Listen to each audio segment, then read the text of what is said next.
नमस्कार साथियों। तो इस वीडियो में हम लोग पॉलिटी का एक महत्वपूर्ण सा टॉपिक अनुसूची के बारे में जानेंगे। जानेंगे कितने हमारे संविधान में अनुसूची हैं और सबको एक एक करके डिटेल से हम लोग पढ़ेंगे, ठीक है। तो इससे पहले हम लोग संविधान के बारे में कुछ जान लेते हैं। जैसा कि हमारा देश 1947 यानी कि 1947 में आज़ाद हुआ, तो किसी भी देश को चलाने के लिए जो है संविधान की बहुत ज़रूरत होता है। बिना संविधान कोई भी देश चल ही नहीं सकता। तो संविधान बनाने के लिए उस समय संविधान सभा का गठन किया गया था।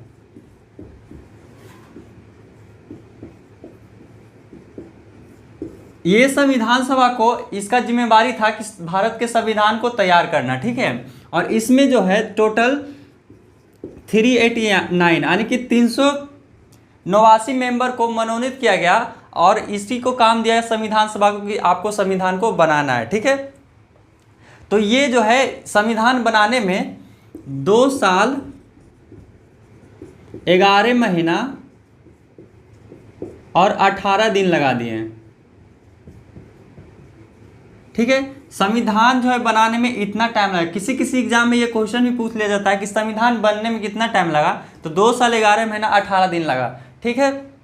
और ये भी पूछ सकता है संविधान कौन सा दिन को जो है बन के तैयार हो गया, तो वो था 26 नवंबर 1949 में ये बनकर तैयार हो गया।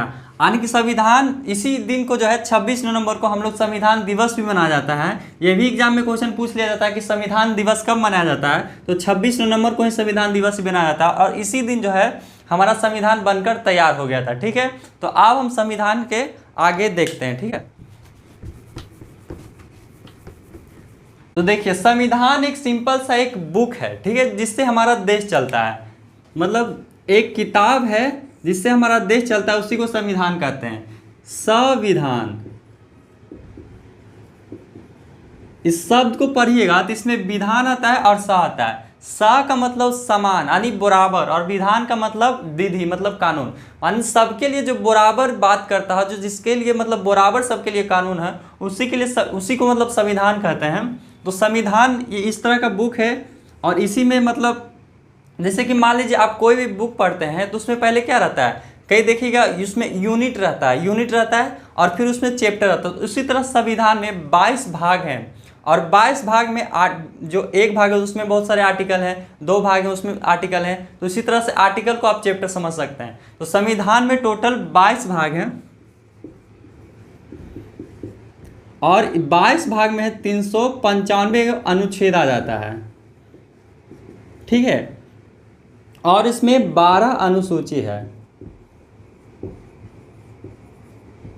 ठीक है। संविधान में जो है 22 भाग और 12 अनुसूची हैं। आप लोग सोचते हो कि अनुसूची की बनाने की आवश्यकता क्यों पड़ी, क्योंकि संविधान में 22 भाग हैं, तो जो भी चीज़ लिखना था भाग में लिख देते या फिर आर्टिकल में लिख देते बना के।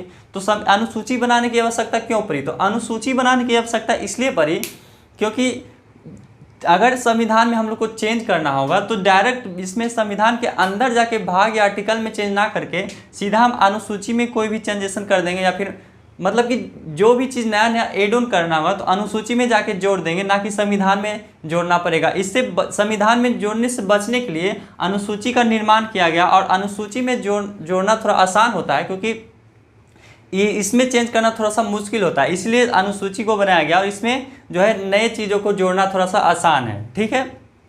आप देखिए इसके आगे समझते हैं।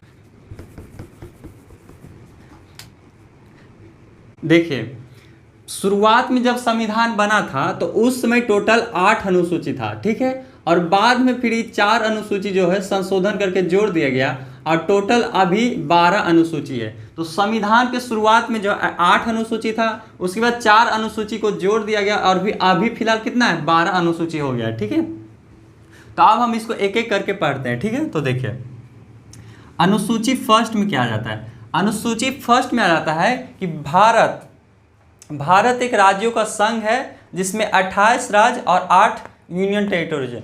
उस समय संविधान बना होगा तो उस समय जितने राज्य होंगे वो दिखाएंगे। और अभी जो है मतलब ये बदलते रहता है। जैसे कि मान लीजिए अभी के वक्त में कोई महाराष्ट्र है, उसको मतलब अगर 2 भाग में तोड़ दे, या फिर कोई भी राज्य को 2 राज्य में तोड़ दे, तो उसमें चेंजेशन करना पड़ेगा कि अनुसूची में जाके अनुसूची फर्स्ट में ट्रांजेक्शन करना पड़ेगा कि भारत में 28 से बढ़ के 29 राज्य और मतलब जितना भी राज्य होगा उसमें ट्रांजेक्शन करना पड़ेगा। ठीक है, तो अनुसूची में क्या है, भारत एक राज्यों का संघ है।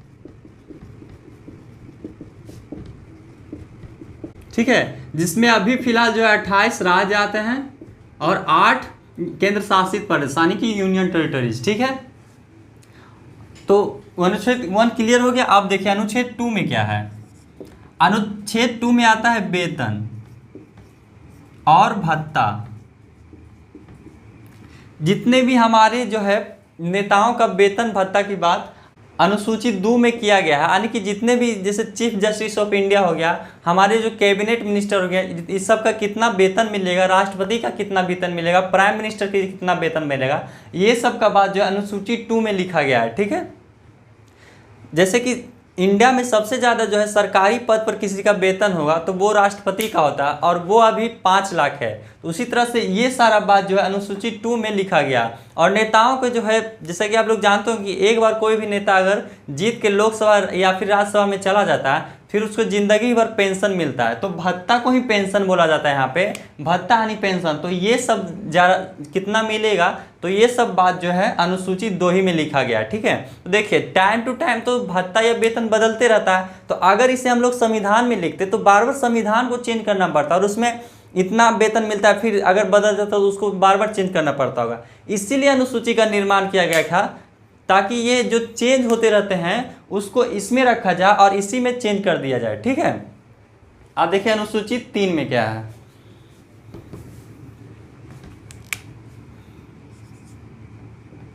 शपथ। जैसा कि आप लोग 2019 में 17वीं लोकसभा का चुनाव हुआ था। ठीक है, और इस बार 2024 में यानी अप्रैल में 3-4 महीना पहले लोकसभा का जो है 18वीं लोकसभा का चुनाव हुआ और उसमें आप लोग देखे होंगे कि जो पार्टी जीतती है वो राष्ट्रपति के सामने शपथ लेते हैं। आप लोग यहाँ पे जैसा कि देख सकते हैं कि शपथ ले रहे हैं।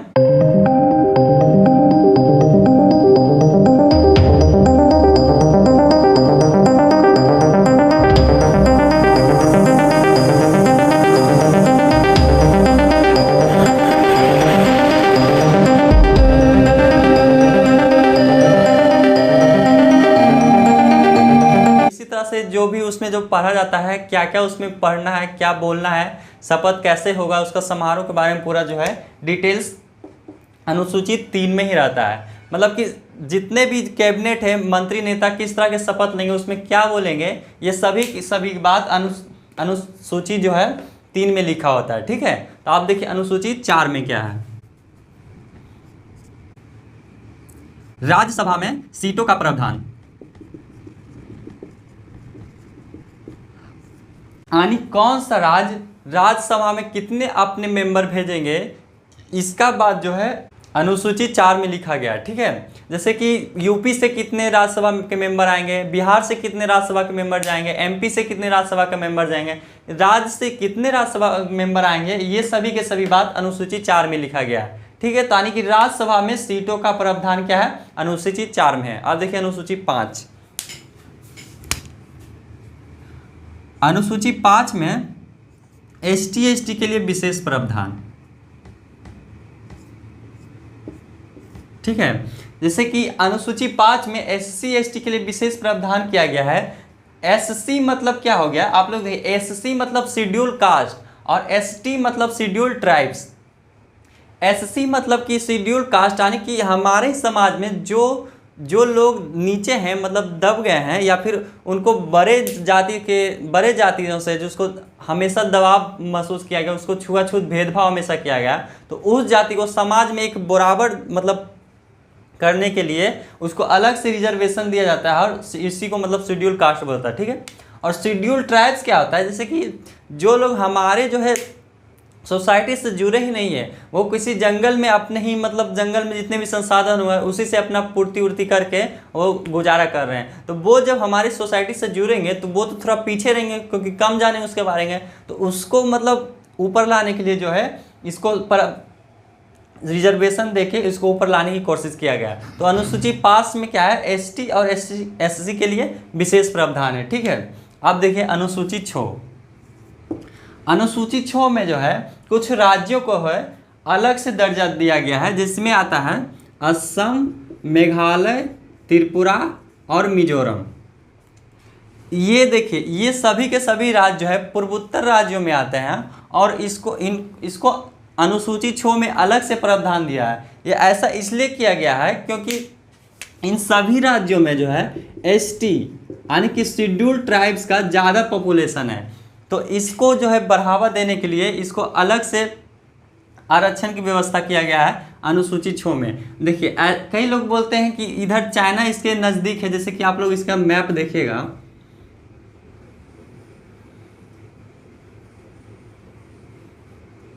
तो ये हमारा पूर्वोत्तर भारत हो गया। तो ऐसा कई लोग कहते हैं कि ये चाइना के नज़दीक है, इसलिए इसको अलग से प्रावधान दिया गया है ताकि ये इंडिया में ही रहे। तो ऐसा कुछ नहीं है। देखिए ये भी यहाँ के भी लोग आप चाहते हैं कि इंडिया में ही रहे, तो ऐसा कुछ नहीं है। इनको जो है अलग से इसलिए अनुसूची में जोड़ा गया ताकि इनके राज्यों में एसटी यानी कि शेड्यूल्ड ट्राइब्स का जो है पॉपुलेशन ज़्यादा है, इसलिए इसको जो है ऊपर लाने के लिए अनुसूची 6 में जोड़ा गया है। ठीक है, अब देखिए इसको याद कैसे करेंगे, कौन कौन सा राज्य आते हैं, क्योंकि ये एग्जाम में पूछता है। तो ऐसे तो आप याद रख ही सकते हैं, 4 राज्य थे, असम, मेघालय, त्रिपुरा, मिजोरम। और एक आप लोग पैसा निकालते होंगे एटीएम से, ऑटोमेटिक टेलर मशीन, इसका फुल फॉर्म होता है। तो ए से देखिए हो गया असम, मेघालय, त्रिपुरा और फिर से ये मिजोरम। एटीएम से हो गया ना, देखिए असम, मेघालय, त्रिपुरा, असम, मेघालय, त्रिपुरा और मिजोरम। तो देखिए इस तरह से आप याद भी रख सकते हैं, लेकिन इसमें क्या दिक्कत है कि एम से मेघालय भी है, एम से मिजोरम भी है, लेकिन एम से मणिपुर भी होता है। तो अगर ऑप्शन में मणिपुर दे दिया तो आप लोग इसमें कंफ्यूज हो जाएगा। इसलिए आप लोग या तो राज्य याद कर लीजिए, या फिर एक और तरीका है। देखिए यहाँ पे जैसे आपका अगर दिमाग में मैप रहता होगा तो यहाँ पे देखिए क्या, यहाँ पे मेघालय है तो यहाँ पे मेघालय हो गया, यहाँ पे असम, यहाँ त्रिपुरा, यहाँ पे मिजोरम। तो यहाँ से आप लोग एंटी क्लॉकवाइज घूम जाइएगा बांग्लादेश के साइड से, तो यहाँ पे हो जाएगा असम, मेघालय, त्रिपुरा, मिजोरम, हो गया ना, असम, मेघालय, त्रिपुरा, मिजोरम। यानी कि बांग्लादेश से दो जो भी राज्य इधर सटे हुए हैं वो सारा के सारा राज्य आ जाएंगे। तो असम, मेघालय, त्रिपुरा, मिजोरम। तो अनुसूची 6 में कौन कौन से राज्य आ जाते हैं, असम, मेघालय, त्रिपुरा, मिजोरम। ठीक है, तो अब इसके आगे देखते हैं। अब देखिए अनुसूची 7। अनुसूची 7 में शक्तियों का विभाजन किया गया है, यानी कि केंद्र सरकार के पास कितना शक्ति रहेगा, राज्य सरकार के पास कितना शक्ति रहेगा, ये सभी के सभी प्रॉपर विभाजन जो है इसमें किया गया है। का विभाजन इसमें देखिए, इसमें सूची बना गया है और इसमें 4 सूची आता है। पहला सूची आता है संघ सूची, और दूसरा आता है राज्य सूची, फिर तीसरा आता है समावर्ती सूची, और चौथा फिर आता है अभिशिष्ट सूची। ठीक है, तो ये 4 सूची में है शक्तियों का विभाजन किया गया है। देखिए संघ सूची में टोटल अभी 100 विषय आते हैं, और राज्य सूची में अभी 61 विषय आते हैं, और ये समावर्ती सूची में टोटल 52 विषय आते हैं, और अभिशिष्ट सूची में जो नया नया चीज़ आने वाला है वो ऐड होने लगता है। जैसे कि हो गया इंटरनेट, ठीक है, परमाणु ऊर्जा, ठीक है, ये सब चीज़ हो गया। और अभी के ज़माना में देख लिए, अगर एआई पे अगर कोई भी अगर सरकार अगर कानून बनाती है, और इसके बारे में चर्चा भी चल रहा है कि एआई पे कानून बनना चाहिए, तो वो अगर कानून बनेगा तो इसी सूची में आएगा एआई वगैरह, क्योंकि ये नया चीज़ है। देखिए जब संविधान निर्माता संविधान बना रहा था तो उसकी इतना जब पता था कि फ्यूचर में कोई भी चीज़ आएगा जिसको हम अभी प्रिडिक्ट नहीं करते लेकिन आएगा, तो उसके लिए संविधान निर्माता पहले से ही अभिशिष्ट सूची छोड़ के गए थे, ताकि जो भी फ्यूचर में नया चीज़ आएगा वो इसमें एड ऑन होते जाएगा। ठीक है, तो देखिए इसमें यह भी क्वेश्चन पूछा जाता है कि जब ये संविधान बना था तो उस समय कितने कितने इसमें विषय थे। ठीक है, तो जब संविधान बना था तो संघ सूची में जो है 97 विषय थे, यानी कि संघ सूची में तीन जो है विषय देखेगा तो बढ़ गया है। 97 विषय थे संविधान जब निर्माण हो रहा था तब। उसी तरह से राज्य में जो है 66 विषय थे, और इसमें देखिएगा तो इसमें 5 विषय कम ही गया है, ठीक है। संविधान जब बना था उसमें राज्य सूची में 66 विषय थे, संघ सूची में 57 विषय थे, और इसमें जो है समावर्ती सूची में टोटल 47 विषय थे, ठीक है, 47। यानी कि समावर्ती सूची में जब संविधान बना था तो उसमें कितना विषय थे, 47 विषय थे। संघ सूची में कितना था, संघ सूची में था 57, बढ़ के कितना हो गया 6। राज्य सूची में कितना था 66, घट के कितना हो गया 61। समावर्ती सूची में कितना था 47, इसमें बढ़ के कितना हो गया 52, ठीक है। तो अब अनुसूची 7 समझिए, अब अनुसूची 8 देखिए। अनुसूची 8 में जो है वो भाषा की बात किया गया, यानी कि हमारे संविधान में टोटल कितने भाषा होंगे, ठीक है। तो अभी फिलहाल जो है हमारे संविधान में 22 भाषा हैं। देखिए इसके बारे में आप लोग को विस्तार से समझाते हैं। अनुसूची 8 देखिए, जब हमारा संविधान बन रहा था तो उस समय जो अनुसूची 8 में केवल और केवल 14 ही भाषा थे।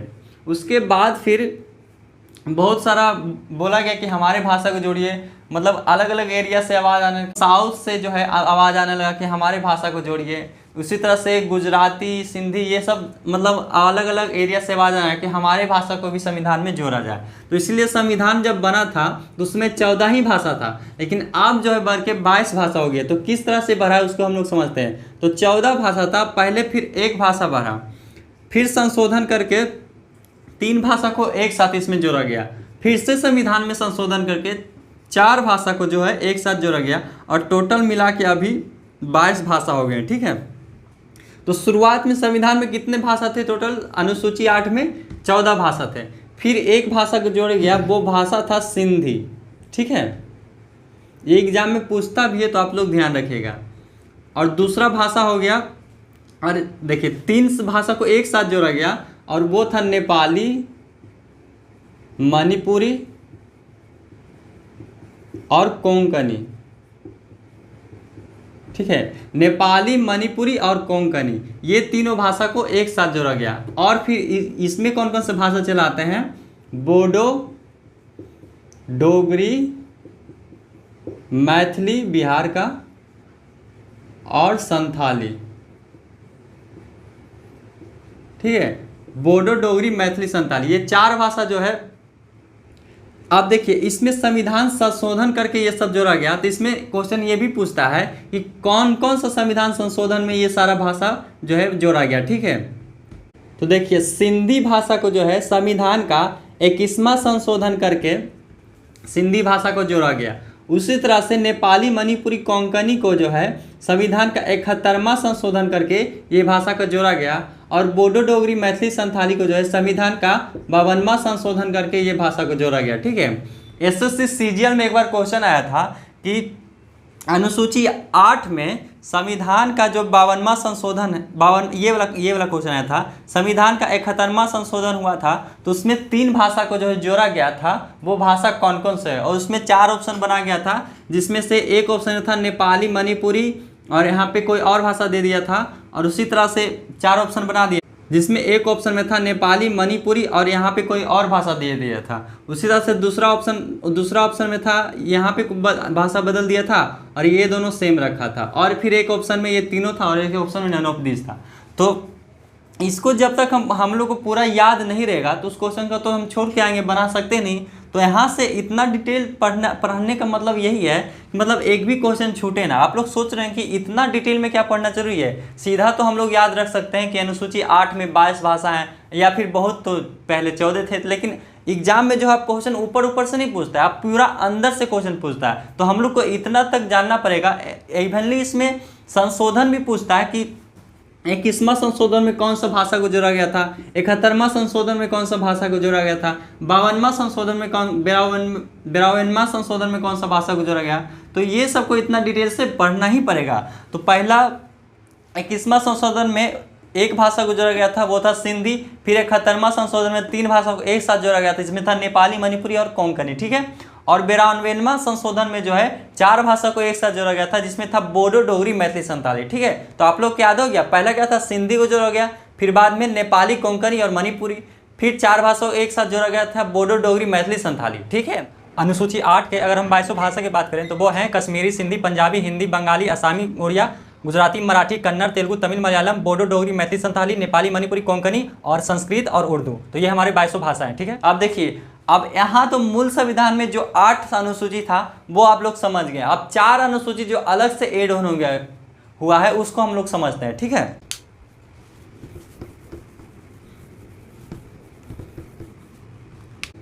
अनुसूची 9 जो है संविधान का जो है पहला संशोधन अनुसूची 9 को ही लाने के लिए हुआ था। ठीक है, तो ये भी आपसे बहुत इंपॉर्टेंट क्वेश्चन बन सकता है कि संविधान का जो है पहला संशोधन किस लिए हुआ था। तो अनुसूची 9 को लाया गया था और इसमें जो है भूमि सुधार की बात किया गया था। ठीक है, तो अनुसूची 9 में जो है भूमि सुधार की बात किया गया था और ये हुआ था संविधान का पहला संशोधन। ठीक है, और ये कब हुआ था तो आप लोग डेट याद रखते हैं 1951। संविधान बनने से मात्र 1 साल बाद जो है ये संशोधन करना पड़ा था अनुसूची 9 में भूमि सुधार के लिए, और ये संविधान का पहला संशोधन था। ठीक है, और ये माना जाता है इंडिया का बहुत ही बढ़िया जो है मतलब कदम था भूमि सुधार के लिए। इससे क्या हुआ कि बड़े बड़े जो भी ठाकुर वगैरह थे जिनके पास बहुत ही भरा भूखंड था उसको जो है छोटा छोटा करके आज प्रत्येक उसी के खेत पे जो मजदूरी कर रहे थे उसी में बांट दिया गया। तो ये बहुत ही अच्छा स्टेप था भारत सरकार का और इससे बहुत फायदा भी हुआ, क्योंकि क्या था ना, इतना बड़ा बड़ा मतलब भूखंड, जैसे एक एक जिला 2-2 जिला का इतना बड़ा भूखंड एक ही आदमी के कंट्रोल में आता था। और मतलब अगर ऐसा होता तो वो अपने आप को राजा समझने लगता और वो इस एरिया पे कंट्रोल करने लगता, और जो भी वहाँ पे काम कर रहे थे उसको बंधुआ मजदूरी के रूप में रखता था और बहुत ही उससे प्रताड़ना झेलना पड़ता था। तो ये बहुत ही अच्छा एक सुधार था, संविधान का पहला ही संशोधन में हुआ था 1951 में भूमि सुधार। ठीक है, जिसको अनुसूची 9 में जोड़ा गया था। ठीक है, अब अनुसूची देखिए 10, अनुसूची 10 में जो है ये आया था 1985 में। ठीक है, देखिए 1984 में जो है इंदिरा गांधी की एक्सीनेशन हुआ था, यानी कि उनको जो है अपने ही गार्ड के द्वारा मार दिया गया था। तो इसके बाद क्या हुआ था 1985 में जो है मतलब उनके इंदिरा गांधी के मृत्यु के बाद बहुत सारे दल बदल हो रहा, मतलब कि बहुत सारे दल से अपने मेंबर को खरीदा बिक्री जा रहा था। बहुत सारे जो है लोकसभा मेंबर को मतलब उसको पैसा दे के खरीद के अपने पार्टी में जोड़ लेते थे और अपने ही पार्टी का सरकार बना लेते थे, या फिर इस पार्टी से उठ के उस पार्टी में चल जाते थे, उस पार्टी में चल जाते थे, मतलब जहां उसको पैसा मिला वहां पे चला गया, कोई मतलब नहीं है, चुना हुआ उसके बाद उसका जहां मन किया उधर घूम रहा है कर ले। तो इसी को रोकने के लिए एक बहुत ही अच्छा ही कदम इसको कह सकते हैं, राजीव गांधी उस समय के प्रधानमंत्री थे और वहाँ पे उठाया गया कि इसमें दल बदल कानून लाया गया था। दल बदल कानून ये इसलिए ही लाया गया था क्योंकि जब भी कोई इलेक्टेड मेंबर जो चुनाव में जीत गए हैं वो जीतने के बाद जो है अपना दल को चेंज नहीं कर सकते हैं। चुनाव होने से पहले जीतने से पहले वो कर सकते हैं, जिस भी दल में जाना चाहते हैं वो स्वतंत्र है, वो किसी भी दल से चुनाव लड़ सकते हैं, लेकिन जब आप जीत गए उसके बाद अपना आप दल चेंज नहीं कर सकते हैं। ठीक है, तो दल बदल कानून को जो है 1985 में लाया था और ये जो है संविधान का 52वां संशोधन था। ठीक है, तो संविधान का 52वां संशोधन में दल बदल कानून को लाया गया था जिसको अनुसूची 10 में जोड़ा गया था और ये 1985 में आया था। ठीक है, इंदिरा गांधी के मृत्यु के बाद। ठीक है, आप देखिए अनुसूची 11 में क्या है।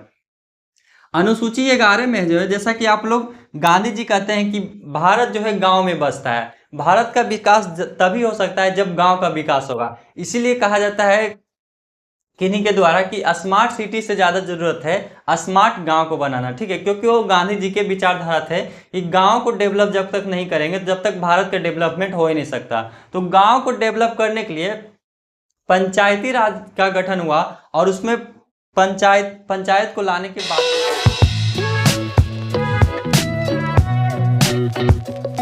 ठीक है, तो पंचायती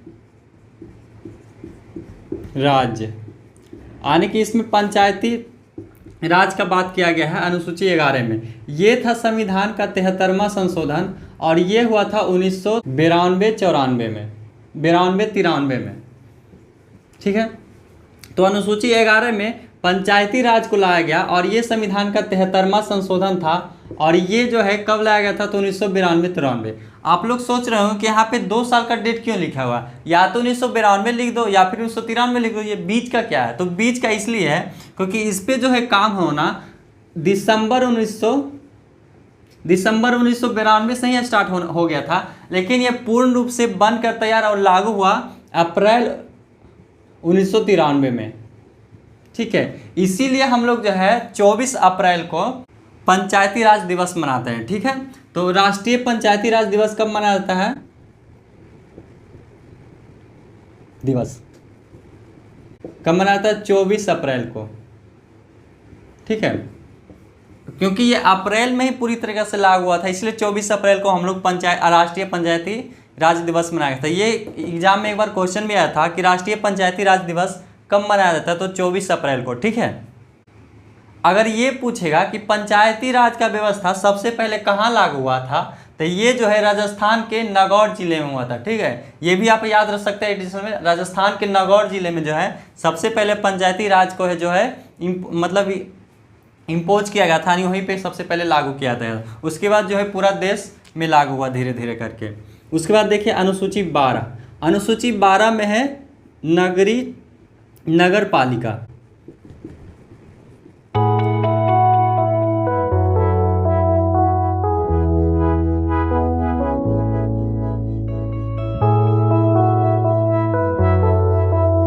को देखभाल करने के लिए और उसको साफ सफाई का सबका ध्यान रखने के नगर पालिका का जो है गठन किया गया, और ये इसका जिम्मेवारी होता है पूरे शहर को साफ सुथरा रखना, और बहुत सारा इसका काम होता है, जैसे कि होल्डिंग टैक्स उसको वसूलना, और बाकी शहर में क्या क्या चल रहा है शहर का विकास करना, ये सब काम होता है नगर पालिका का। ठीक है, ये जो है संविधान का 74वां संशोधन था, और ये भी जो है 1992-93 में आया था। ठीक है, तो संविधान का 74वां संशोधन क्या था, नगर पालिका, 73वां संशोधन क्या था, पंचायती राज के लिए। ठीक है, लेकिन नगर पालिका जो है कौन सा शहर में नगर पालिका गठन होगा या नहीं होगा, ये तो उस शहर का पॉपुलेशन डिपेंड करता है, लेकिन इसमें जो है राज्यपाल का योगदान भी रहता है। ठीक है, राज्यपाल के ही कहने पे जो है नगर पालिका का गठन किया जाता है, और शहर के पॉपुलेशन के हिसाब से गठन किया जाता है, किसमें नगर पालिका रहेगा, किसमें नगर परिषद वगैरह रहेगा। ठीक है, और 12 अनुसूची जो है पूरी तरीका से खत्म हो गया। ठीक है, तो बस इतना ही था।